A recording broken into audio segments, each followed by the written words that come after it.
Welcome back to the Think, See, Listen channel, where I give it to you raw and uncut and uncensored, unedited, and completely unprofessional. All to give glory to the Father and the Son and the Holy Spirit. This video, we're going to be getting into The Great Reset and the War for the World by Alex Jones. Uncle Jones. Uncle Jones, teach us about the Great Reset. Let's get right into it. Here's a quote from George Carlin. Forget the politicians. The politicians are put there to give you the idea that you have freedom of choice. You don't. You have no choice. You have owners. They own you. They own everything. They own all the important land. They own and control the corporations. George E. Carlin. And here's Forbes magazine. Welcome to the year 2030. Welcome to my city, or should I say, our city. I don't own anything. I don't own a car. I don't own a house. I don't own any appliances or clothes. It might seem odd to you, but it makes perfect sense for us in this city.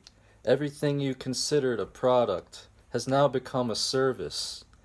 We have access to transportation, accommodation, food, and all the things we need in our daily lives. One by one, these things became free, so it ended up not making sense for us to own much. Forbes magazine, article by a World Economic Forum contributor in 2016, titled, Welcome to 2030. I own nothing, have no privacy, and life has never been better. The Great Reset. Getting right to it. Chapter 1. What is the Great Reset? There is an eternal tension in the human soul between the desire for freedom and the desire to be told what to do by those in authority. The human ability to work together in partnership is one of the great strengths of humanity, as is the ability to dissent from the accepted wisdom of the day. Many pollsters have noted the trend that no matter the question, there's roughly a quarter of the population that will have an opposing view. Some have taken to calling it the idiot 25% of the population, and yet I see it as an evolutionary advantage, giving humanity unprecedented flexibility. Let's imagine we're in a small tribe of about 60 people. In the last ice age, our leader, Thag, tall, handsome, and a great warrior, suggests a certain route to the winter caves. It's the route the tribe has regularly used for the past several years, but another member of the tribe, Uther, says, There's been a lot of early snow, the glaciers are advancing, and I think that route will likely be blocked. Many might starve if we take that route. I know another route. It's a little longer with some challenging terrain, but we'll definitely make it to the winter caves. Uther is known as the thinker of the tribe. Maybe he's a medicine man, and sometimes he seems a little crazy, like when he starts talking about the spirits of the ancestors. Many outcomes are possible. Neither Thag nor Uther knows the actual truth about which route makes the best sense. Thag and Uther might be enemies, but with long simmering Thag and Uther might be enemies with long simmering rivalries. Thag might demand the tribe take the traditional route, declaring that any who do not follow his decision should be banished from the tribe. Uther might respond that Thag makes poor decisions, thus questioning his leadership of the tribe.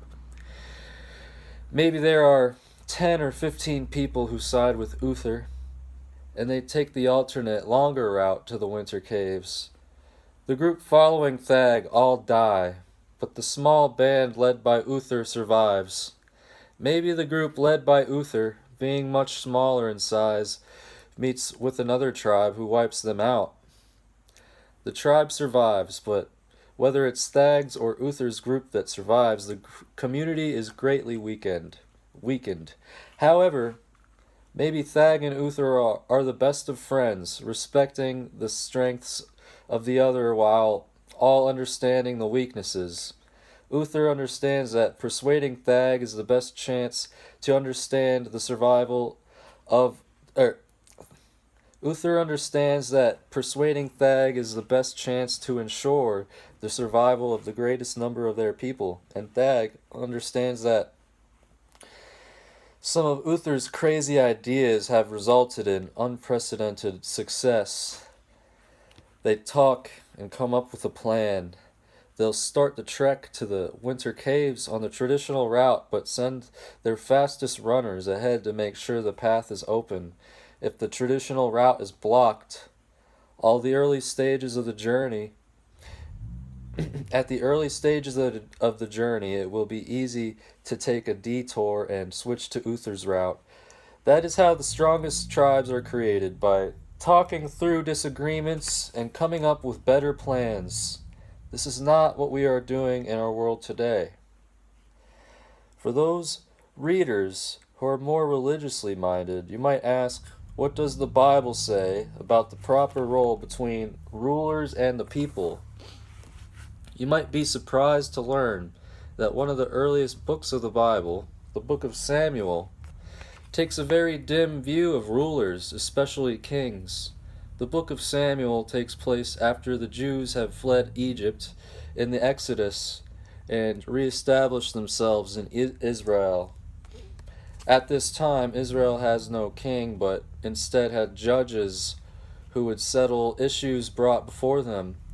This period was known as the Age of Judges and lasted about a century.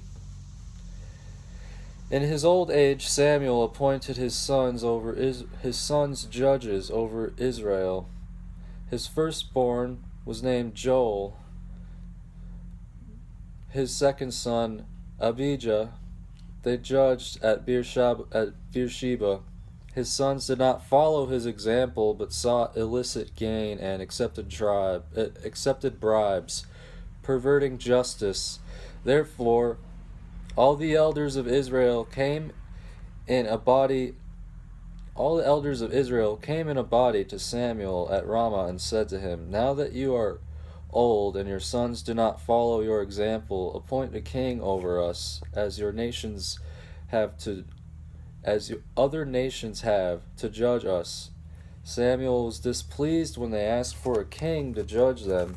He prayed to the Lord, however, who said in answer, "Grant the people's every request. It is not you they reject. They are rejecting me as their king, and they have treated me constantly from the day I brought them from Egypt to this day, deserting me and worshiping strange gods. So do they treat you too.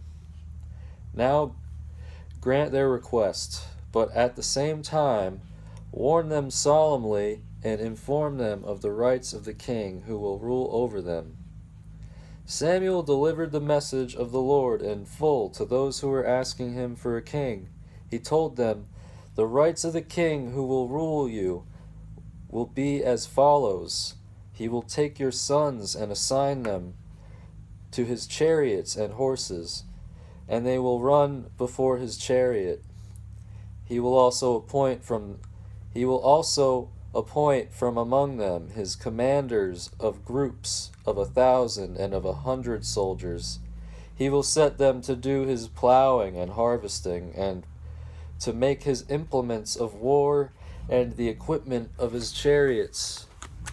He will use your daughters as ointment makers, as cooks, and as bakers. He will take the best of your fields, vineyards, and olive groves, and give them to his officials.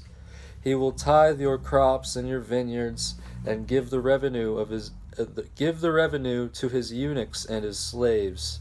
He will take your male and female servants, as well as your best oxen and asses, and use them to do his work. He will tithe your flocks, and you yourselves will become his slaves. When this takes place, you will complain against the king whom you have chosen, but on that day the Lord will not answer you. Wow. A person might be forgiven if it comes to the conclusion that God was the original insurrectionist. However, the correct interpretation is that God was suspicious from the beginning that having a king or any ruler was a good idea. His preference was that the people kept him in their hearts and thus would not need any rulers. When one uses the frame of the Samuel story, it becomes clear why many believe the United States to be a divinely ordained nation. Our founding documents clearly place the people as the true masters of our country. If only we act like it. The rulers serve the people, not the other way around. The more power is given to the people, the more God's will is accomplished. People who demand more freedom are working in God's interests because they trust themselves to hear God's voice. The faithful are not fearful of the world around them. If you find a person filled with fear, then God is not with them. The premise of this book is that the battle we are fighting against, the Great Reset, is nothing more than an ancient battle between the forces of freedom and tyranny.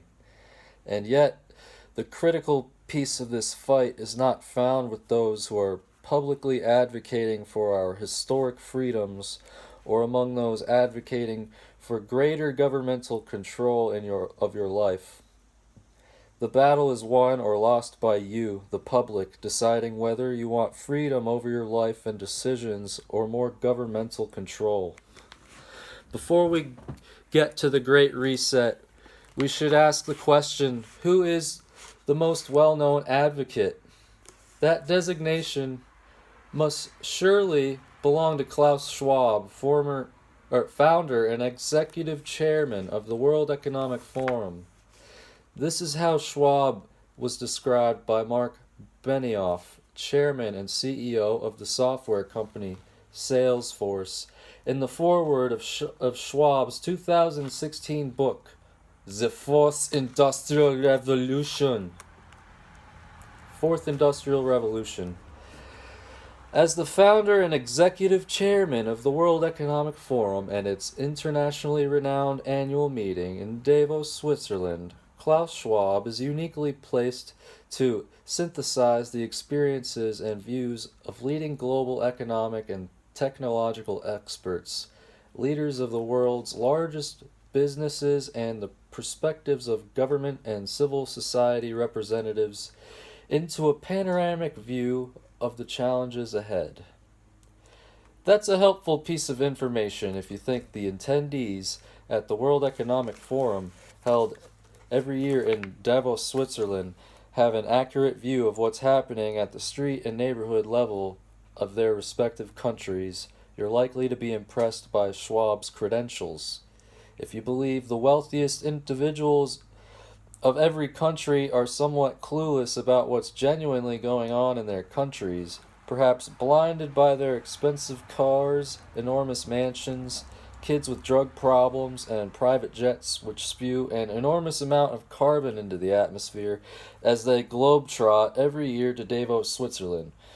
For the World Economic Forum, you're likely to be impressed. Here's how Benioff finishes his introduction to Schwab's book. The Fourth Industrial Revolution is an important book for understanding the major trends shaping our world. It provides a way of thinking and analyzing the historic changes taking place so that we can collectively create an empowering, prosperous, human-centered future for all. I am sure that you will gain valuable insights for navigating the future from reading this fascinating book. As I've reviewed Schwab's work, he reminds me of a stage magician diverting your attention with one hand so you don't see what he's doing with the other.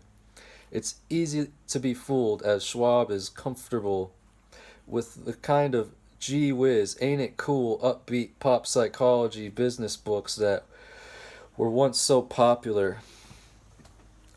One can view him as a well-trained persuader, but once you see the game he's playing, it's difficult to retain any respect for him. The construction of the last paragraph of Benioff's introduction is a case in point. He tells you Schwab's book is important for understanding the major trends shaping our world, as well as thinking and analyzing the historic changes taking place. You might find yourself being lulled into acceptance, thinking, yeah, I wouldn't mind reading a book about some important trends in our world. But Schwab isn't interested in persuading you. He's interested in getting you to accept the plans of the richest and most powerful people in the world to make even more money and to have even more power over your life. Benioff reveals the true intention of the book when he states the purpose is to allow us to collectively create an empowering, prosperous, human-centered future for all. Really? Do you think Mark Benioff or Klaus Schwab is genuinely interested in your opinions? The truth is they simply want us to be silent as they enact their plans. Here's a reality check. Have any members of the Davos group come up to you in the past few years and said, "Hey, I really want to understand your life.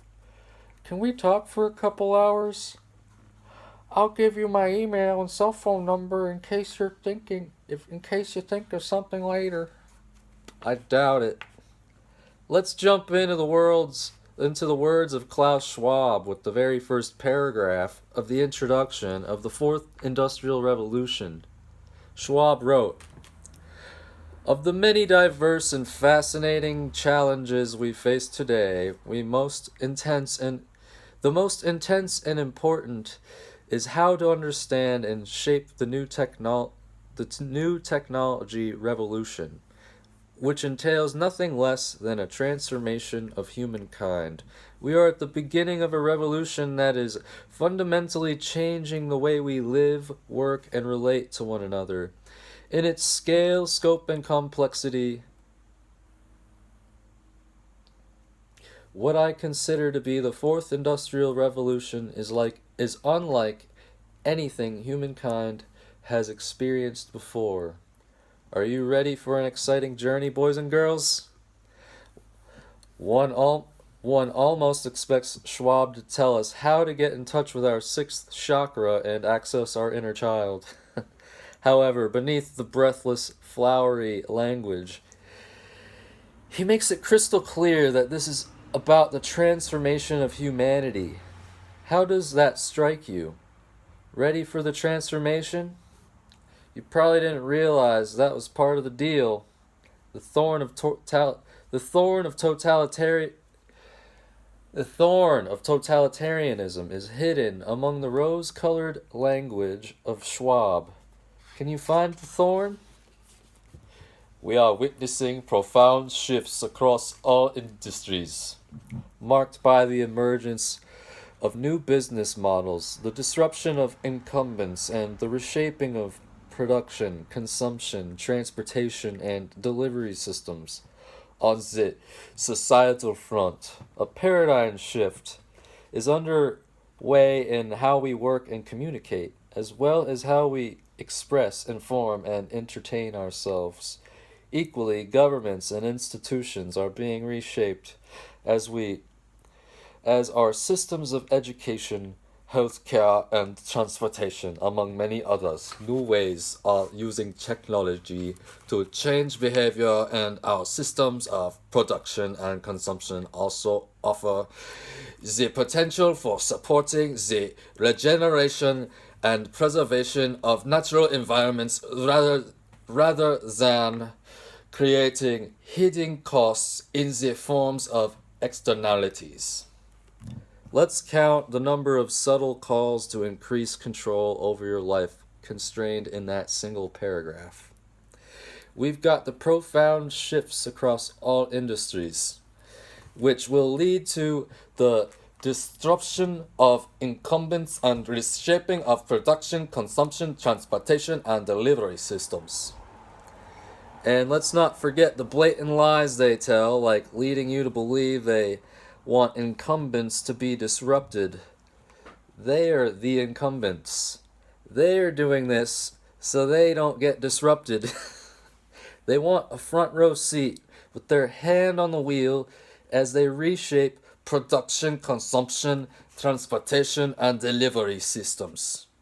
Then Schwab moves to the societal front, where he breathlessly informs us that a paradigm shift is underway in how we work, communicate, as well as how we express, inform, and entertain ourselves. Again, let's note the subtle persuasion. It's already happening. He wants you to think, almost like the guy who pesters a woman for a dinner date, then when she finally agrees, says, "Would you like to have sex before or after dinner?" How does Schwab and his gang intend to control just how you work, communicate, express, inform, and entertain yourself? The one frontier where you may still have some level of control is your thoughts, but they're probably just waiting for Elon Musk to perfect his Neuralink device, so they've got a straight shot into your brain. Next, he moves to the institutions, equally governments. Next, he moves to the institutions. Equally, governments and institutions are being reshaped as our systems of education, healthcare, and transportation, among many others. Let's put that into plain person translator, and we conclude that they just want to control the schools, the medical system, and your freedom of movement. You can't say that Schwab and his gang aren't ambitious. And what do Schwab and company actually want? Well, helpfully they tell us new ways of using technology to change behavior, and our systems of production and consumption also offer the potential for supporting the regeneration and preservation of natural environments. They're the ones who want to use technology to reshape us, as well as control the means of production and consumption. In other words, you'll eat our plant-based burgers and lab-grown meat when we tell you. This may sound like a minor point, but Schwab is a really bad writer. However, I think Schwab's writing and persuasion skills lie at the heart of this book. One can make the argument that all writing is about persuasion, but the quality of the writing is determined by the quality of the author's thinking. Brilliant writing is the result of a brilliant mind. The most engaging writing is generally the result of the author being willing to explore provocative ideas in a way the reader may not have considered before picking up the book. Schwab is a ham-handed persuader, always relying on the same three-pronged approach. First, use a lot of flowery, gee whiz, isn't progress amazing sections with some interesting facts of which the reader might not be aware. Second, introduce some threat, such as instability of the system, to make people uneasy. And third, let the reader know that Schwab and his Davos group have the answer. This is generally known in persuasion as the problem-reaction-solution dynamic. It's said we don't think in facts, but in narratives. If we have a compelling narrative, we will subconsciously dismiss facts that don't fit the narrative and give greater weight to those that do fit the narrative. Schwab is very interesting in giving you the narrative for his plan. The changes are so profound from the perspective of human history. There has never been a time of greater promise or potential peril. My concern, however, is that decision makers are too often caught in traditional linear and non-disruptive thinking, or too absorbed by immediate concerns to think strategically about the forces of distribution and innovative shaping of our future. Understanding the persuasion game is probably one of the most important things you will learn in this book. If somebody wants you to make big changes, they will need to convince you that the problem is also big. Schwab would have you believe that the changes are so profound from the perspective of human history, there has never been a time of greater promise or peril. Would any reputable historian agree with that statement? How about World War II, the Cuban Missile Crisis, when the United States and the Soviet Union stood on the brink of nuclear war, the Black Death in Europe of the 14th century, which killed an estimated 75 or 200 million people? Schwab is clearly using exaggerated language, outright lies, to convince you to follow his suggestions. In real life, when somebody lies to you, you stop listening to them. However, we're going to go even deeper to reveal the extent of Schwab's deceptions and the true plans of his Davos group. After his clearly inflated claim that the promise and peril of our current time, Schwab moves to breaking down the defenses of those who might frustrate his plans when he writes, "My concern, however, is the decision makers are too often caught in traditional, linear, and non-disruptive thinking and are too absorbed by immediate concerns to think strategically about the forces of disruption and innovation." Let's translate Schwab's flowery language into its true meaning. Those currently in charge are too stupid to understand the brilliance of my plan. Stand aside, peasants, and let me unleash my massive brain power on the world. Insert maniacal supervillain laugh. Dr. Evil. Honestly, is there any other way to understand the condescension in Schwab's writing? Near the end of the introduction of the book, Schwab lays out his vision of how this transformation will take place.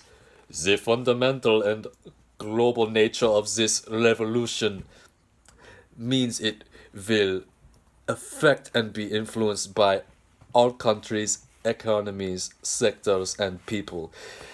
It is therefore critical that we invest attention and energy in multi-stakeholder cooperation across academic, social, political, national, and industry boundaries.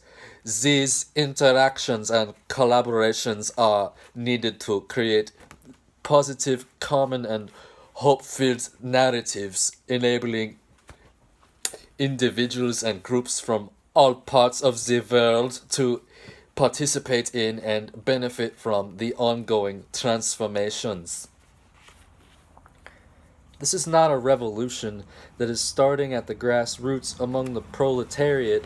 This is a revolution starting in the corporate suites among the bourgeois, where transnational business people get together at big meetings in places like Davos, Switzerland. Are we to believe this is genuinely being done in the name of the people? Because I'm pretty certain the average person has no idea what multi-stakeholder cooperation means. And does the average person go to bed at night worrying about the need to create positive, common, and hope-filled narratives? This book will detail all parts of Schwab's strategy to use the Great Reset to achieve an unprecedented amount of control over your daily life.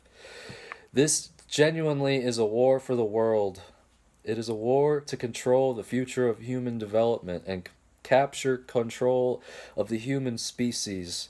We all have a vital stake in the outcome. I freely confess that in this book I use abundant satire and mockery. And yet, that's not to imply that the plans of Schwab and the Davos Group are not dangerous. I absolutely believe they are planning an enormous assault on our freedoms, and we must figure out the best way to counter their designs. A power the elites have used for thousands of years is respect and reverence. In previous centuries, we were encouraged to believe rulers were descendants of the gods or some type of advanced human being. I use satire and mockery to demonstrate Schwab and his minions do not deserve your respect or deference. Our enemies are human and possess no more strength or intelligence than you do. They currently possess many of the levers of power, whether in the media, government, or finance, but eventually they are accountable to the common people. You are the ones who will decide whether the future is one of freedom and prosperity or bondage and suffering. Power is in your hands. Your hands. Our hands. Chapter 2. Developing the System of Control. Perhaps it's because Klaus Schwab released his first book, The Fourth Industrial Revolution, in 2016, with the expectation of Hillary Clinton winning of the presidency, but instead got Donald Trump. That Schwab didn't get the world to pay attention. That Schwab didn't get the world to pay attention to the ideas in his book. Maybe that's why in 2018 he published his second book, Shaping the Future of the Fourth Industrial Revolution, which he was hoping might have a greater impact. It's like Margaret Mitchell publishing Gone with the Wind in 1936, not having it become a massive bestseller, then coming back a few years later with the sequel, Really Gone with the Wind. I imagine Schwab hanging out among all his rich friends in Davos, Switzerland, scratching his head and saying, "Why didn't Hillary win?" And, "I don't know a single person who voted for Donald Trump." Maybe like Hillary after 2008 when she got blown away by Barack Obama, Schwab said, "Well, let's give it another try." Maybe the problem was with Mark Benioff and his foreword. Schwab thinks, "Yeah, Salesforce is a big company in San Francisco and all the Silicon Valley people know about it. But maybe I need a bigger name. Let me think. Oh, I've got it. How about Microsoft? I'll get their CEO Satya Nadella. They will make people stand up and take notice. Bill Gates founded Microsoft. Everybody loves Bill Gates." However, Nadella doesn't do much better than Benioff. Nadella begins by worshipping at the altar of Schwab and the World Economic Forum with this cringeworthy opening. "Through insightful convenings and publishing, the World Economic Forum and its founder, Klaus Schwab, have continued to cast a bright light on both the opportunities and the challenges of the Fourth Industrial Revolution. They are right to confront zero-sum thinking about the coming wave of new technologies by pointing out that their evolution is entirely within our power." If you're wondering much about Satya Nadella, the bottom of the first page of the foreword gives you a quick little information bite. Satya Nadella is CEO of Microsoft and author of Hit Refresh, The Quest to Rediscover Microsoft's Soul and Imagine a Better Future for Everyone. Do you ever wonder why all these business types often use religious language in their writing when they probably don't have much religion in the first place? Don't get me wrong, I'm all in favor of business leaders talking about business. I just think it's probably a good idea to stay in that lane.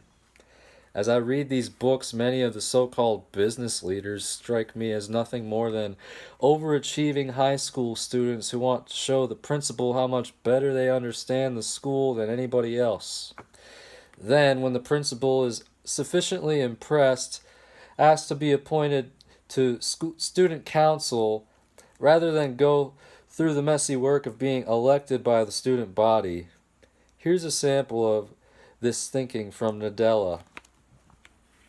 The confluence of data with massive computational storage and cognitive power will transform industry and society at every level, creating opportunities that were once unimaginable, from health and education to agriculture, manufacturing, and services. My company and others are betting on the convergence of several important technology shifts: mixed reality, artificial intelligence, and quantum computing. With mixed reality, we are building the ultimate computing experience, one in which your field of view becomes a computing surface. Your digital world and your physical world become one. The data, apps, and even the colleagues and friends on your phone or tablet will be available anywhere you want to access them, while you're working in your office, visiting a customer, or collaborating with colleagues in a conference room. I didn't mean to denigrate the technological achievements of companies like Microsoft. It's simply that I think they've overstated their value to the average person. Let's take the idea that your apps can go with you on your phone or laptop. That's great. Maybe I can go to a conference, get up an hour or two early, and do a little work on my laptop or check emails on my phone. However, I still probably need to hit the gym, take a shower, get some coffee, and get something to eat before the first speaker takes the stage at 9 a.m. Big thanks to big tech, I can do a little more work in my day, but I don't think that calls for a reordering of society. I still have to get my ass down to the gym and pedal my 6 miles if I want to have the slightest bit of health benefit. And if by chance I'm staying in a nice hotel and the bike at the gym has a screen that shows a video of bicycling through the French countryside as I pump my legs, well, that's all nice and good, but just as I've seen a little of the French countryside while I'm sweating on the bike doesn't mean I have any increased appreciation or understanding of French culture. Like Schwab, Nadella wants to dazzle you with the technological changes because if you're a little intimidated, it makes you easier to control. You won't raise your hand to ask a question because you don't want to sound stupid. Maybe that's my superpower. I don't mind sounding stupid. And don't you always remember your teachers saying there's no such thing as a stupid question? But when they can't answer my stupid questions, well, who's the stupid one? Here's Nadella, hoping you'll feel intimidated and hand power over to Klaus Schwab and his Davos buddies. Similarly, industry and society must come together to focus on empowering both people and organizations by democratizing access to intelligence to help solve our most pressing challenges. For example, if AI is one of technology's top priorities, healthcare is surely one of AI's most urgent applications. Coupled with mixed reality, the cloud, and business optimization tools, AI will be central to healthcare transformation underway on the science bench, in the clinic, and throughout medical center operations. That paragraph certainly wasn't put together by somebody with the slightest bit of liberal arts training. It makes no wonder if they've ever read a book that held their attention. Okay, so Nadella writes, industry and society must come together for the purpose of democratizing intelligence. Why in God's name do industry and society have to come together for the purpose of democratizing intelligence? Whatever the hell that means.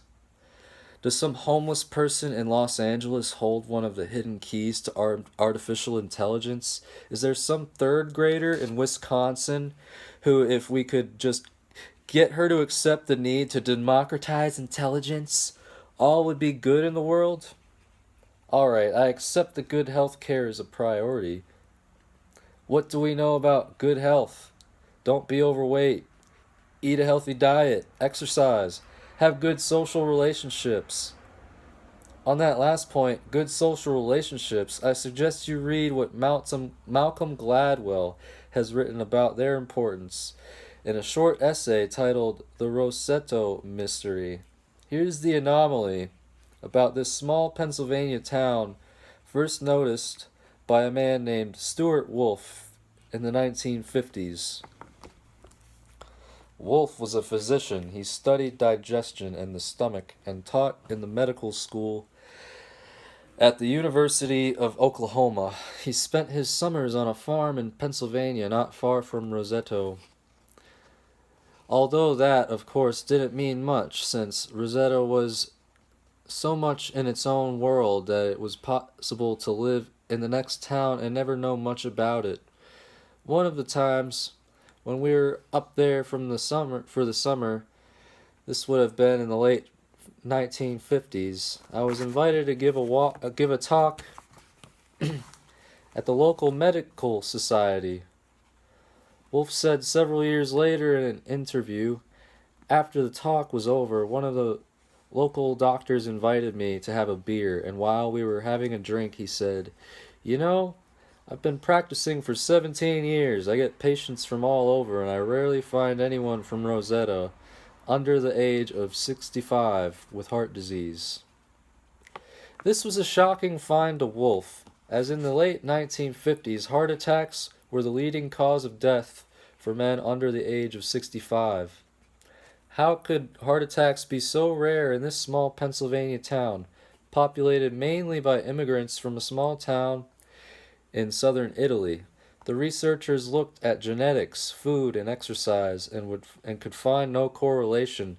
Then they started looking at the social structure of the town itself. What Wolf began to realize was the secret of Rossetto wasn't diet or exercise or genes or location. It had to be Rossetto itself. As Brunn and Wolf walked around the town, they figured out why. They looked at how Rosettans visited one another, stopping to chat in Italian on the street, say, or cooking for one another in their backyards.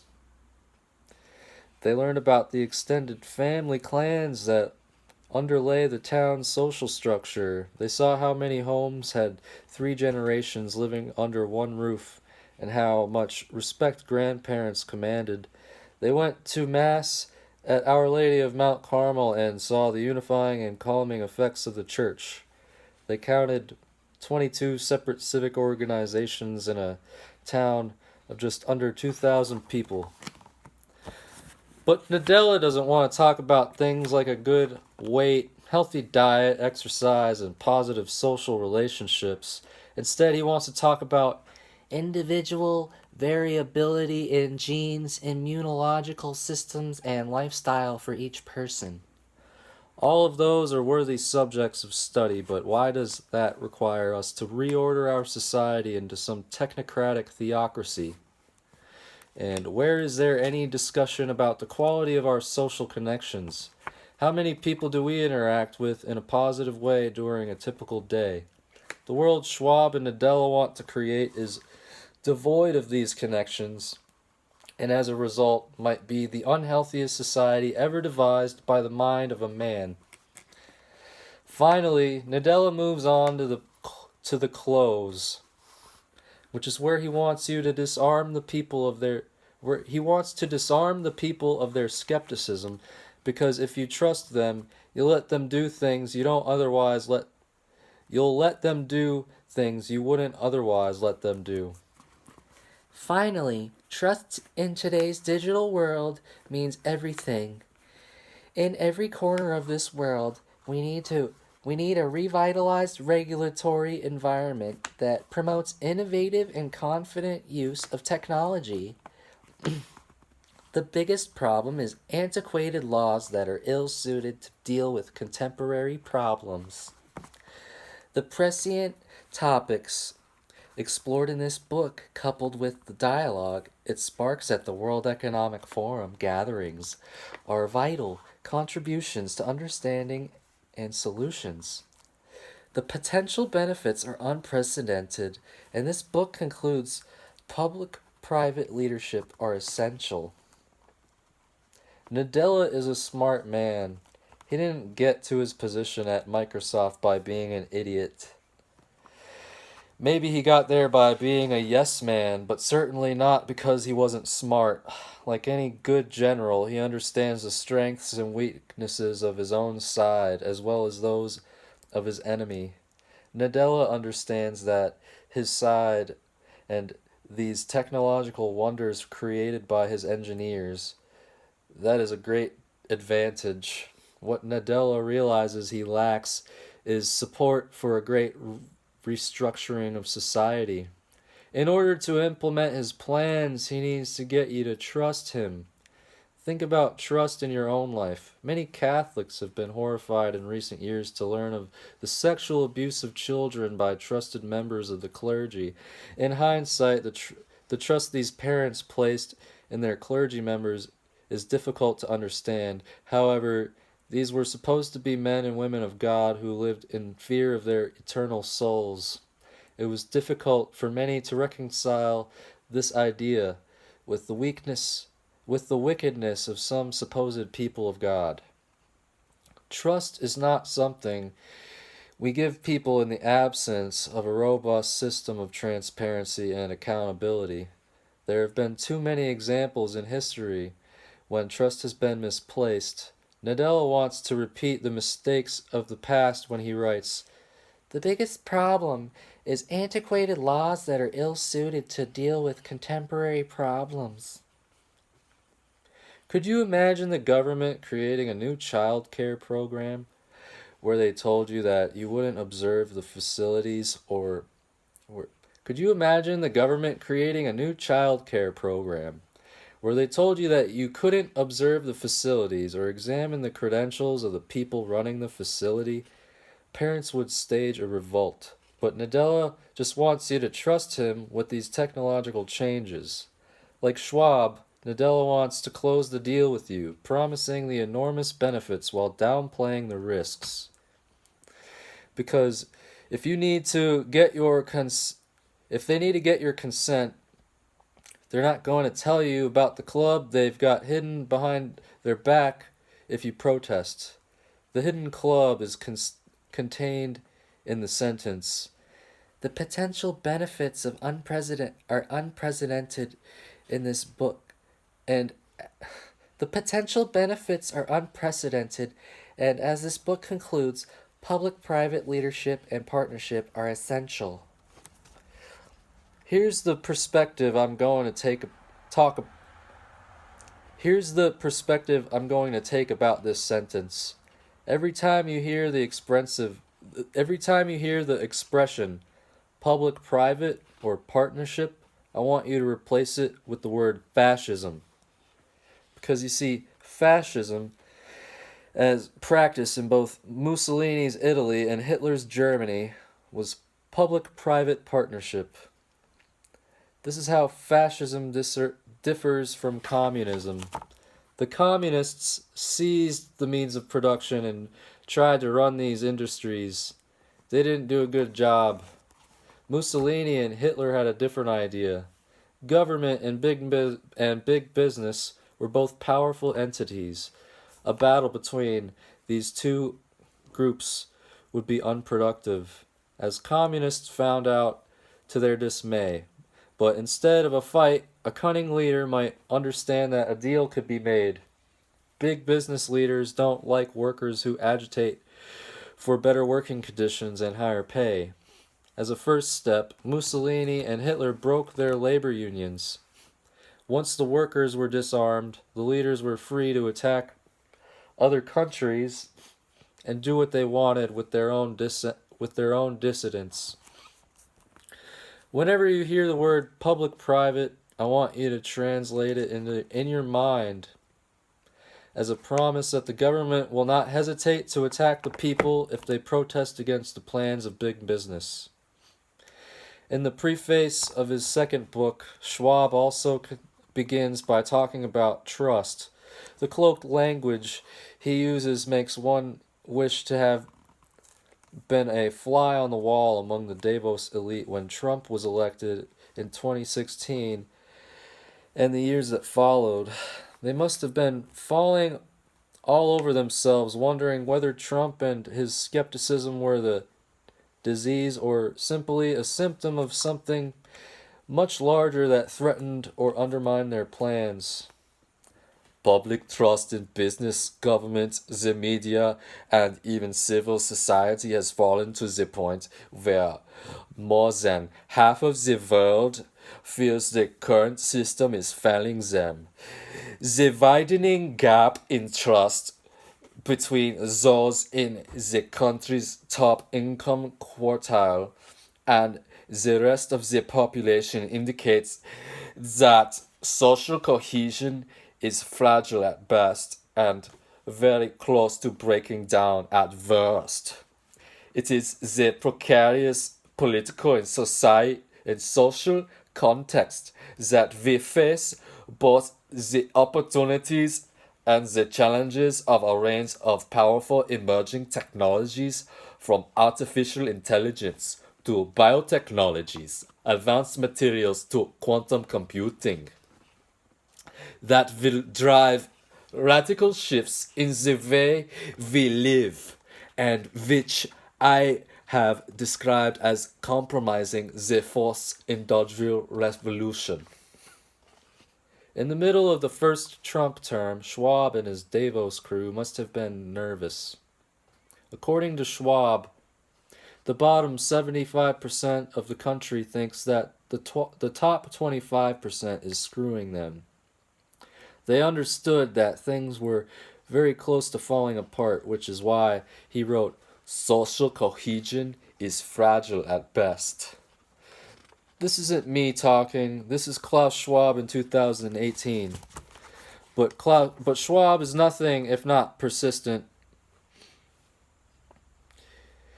He was still pushing this fourth industrial revolution when he wrote, "We face both the opportunities and the challenges of a range of powerful emerging technologies." He's like that Catholic priest who says to the parents of his parish, "I know there's been a lot of accusations about priests being alone with kids, but I still want to take your young teenage boys away for a long ski weekend." Schwab freely admits that the elite of the world are not trusted by the vast majority of the population, but he's going to keep going. By standing at these crossroads means we bear a huge responsibility.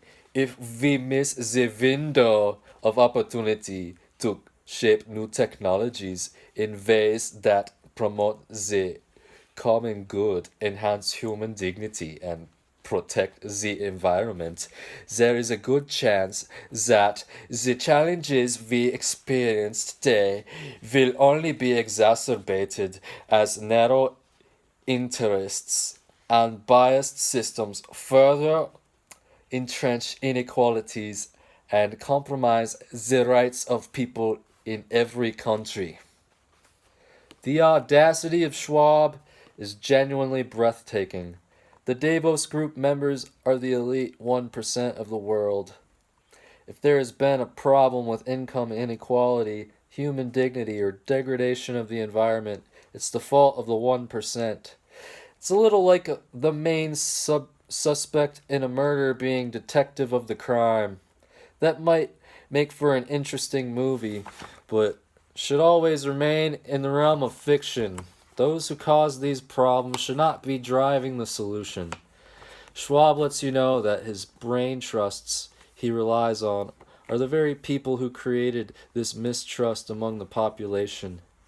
This book is the product of many world-class experts from across the World Economic Forum's diverse community. Section 2, in particular, synthesizes the perspectives of leading thinkers from the forum's global future councils and expert network, where it not for their generous contributions of time and knowledge, it would have been impossible to cover the breadth of subject